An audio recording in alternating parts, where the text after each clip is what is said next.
Here's a rundown of the key points from Quiz 8.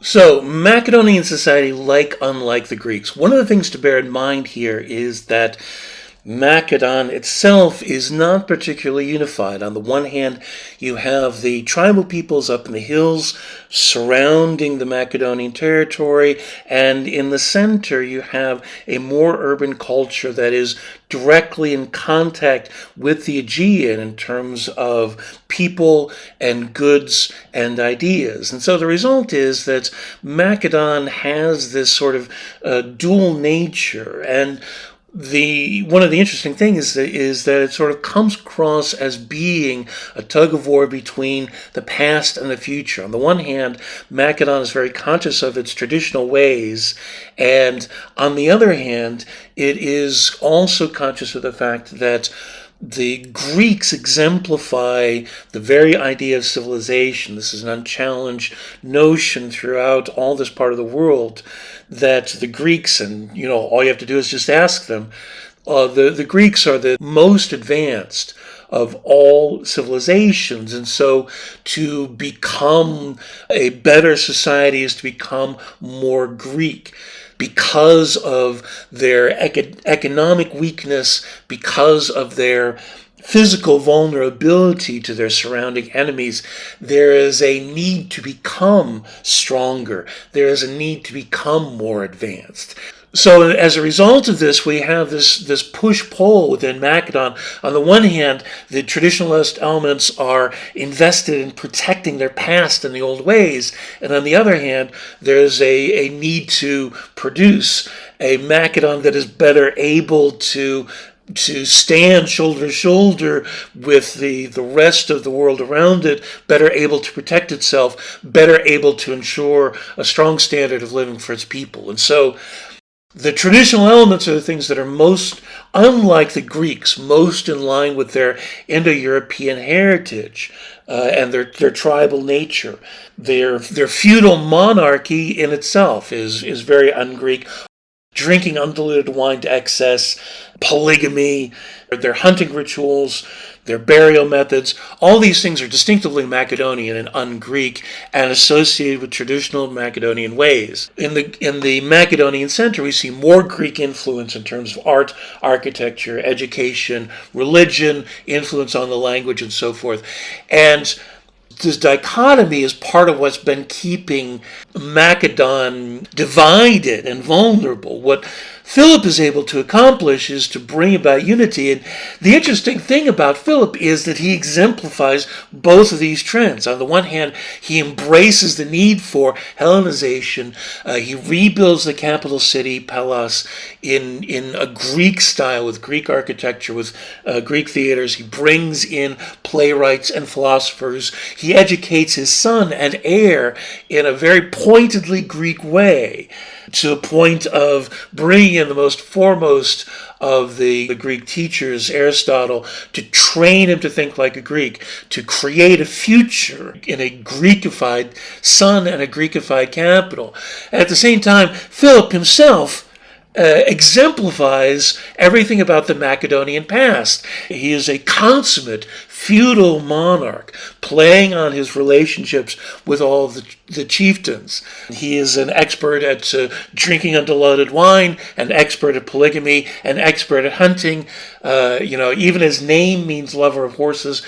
Philip is the exemplar of traditional Macedon, and yet he brings about the possibility of a Macedon that advances out of the past and into the future. And this is one of the reasons that Philip's so remarkable. What are the key reasons for Philip's domination of Greece? Well, this is another one of these, did they lose or did he win? A lot of this has to do with the Greeks destroying their strength, exhausting their resources, and degrading their own morale through constant warfare pretty much for the previous century. If we count the undeclared war, by the time Philip is on the scene, the Greeks have been fighting each other and wearing each other down in this constant struggle for hegemony for 100 years. And they've destroyed their ability to work together. They've destroyed their ability to fight for more basic principles. They've worn down their population and the economic resources that they have available. Remember, Hellas, the Aegean world, is not all that wealthy or resource rich in the first place. All these things open up Hellas to infiltration by somebody who is a leader who inspires loyalty because of his personal strength and achievements, and who is conniving and ruthless. Philip's personal qualities that make it possible for him to take advantage of situations and bring about the result that he desires is the other side of the factor here.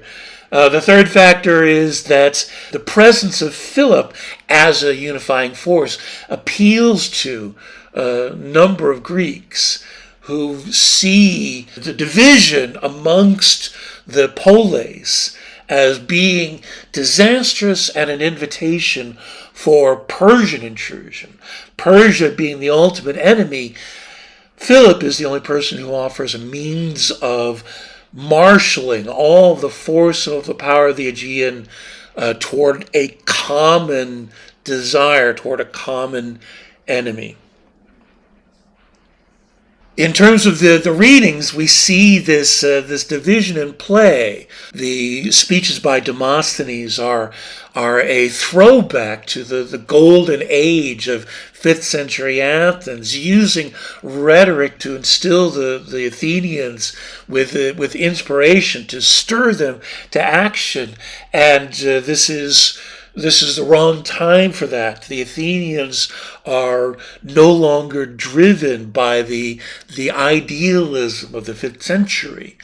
And in contrast to this, we have Isocrates, who is directly appealing to Philip himself to come and invade Hellas in order to bring about the end to the disastrous wars of hegemony, to bring about a unity that means peace and a war to end the Persian threat. For many classicists, this division is also represented by the fact that Demosthenes speaks in the greatest traditions of Greek oratory. Isocrates writes in very pedestrian and inelegant prose. Classicists are looking at this going, this is degradation, this is diminution. Demosthenes' singularity and desperation is a sign of the reduced circumstances of Hellas in the 4th century.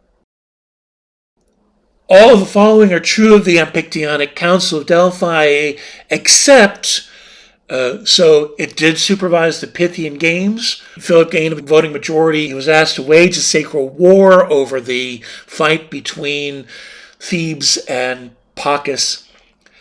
So the correct answer here, all this is true, except it was named after some guy named Amphictyos.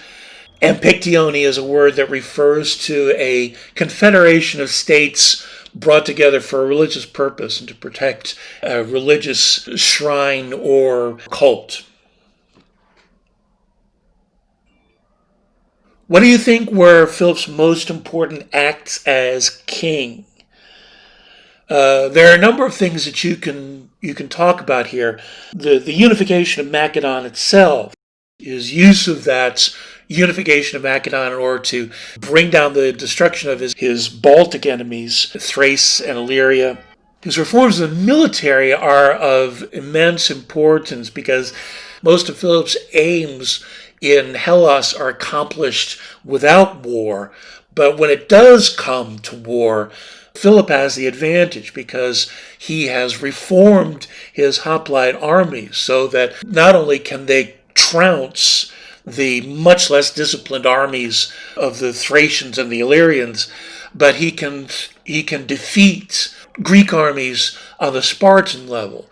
This has to do partly with equipment, the 14-foot pike. There's the thing that stands out at you, other tactics, but also reorganization, like developing a Corps of Engineers and the way in which he marshals the loyalty of his troops by fighting alongside them, eating alongside them. All of this makes the Macedonian army much stronger than it had been, much stronger than the Greeks, and gives his son and heir a tool with which he is able to defeat the might of the Persian Empire, which his diplomacy, his use of maneuvering to bring about the domination of Hellas, mostly without warfare, is an achievement in and of itself.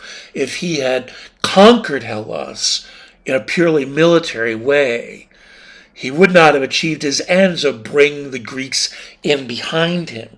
The way in which he works through infiltration and taking advantage of opportunities and being invited in as a external third party, all these things make possible an Aegean world that is able to come together behind him and Alexander. The Hellenization of Macedon, while at the same time not abandoning its traditional past, in order to connect the disparate elements of Macedon together as a single force. All these things and more are things that you can talk about in terms of Philip and Macedon, and all of these things will come into play under Alexander, as we'll see next week. And that's the end of the quiz. Please email me with any questions.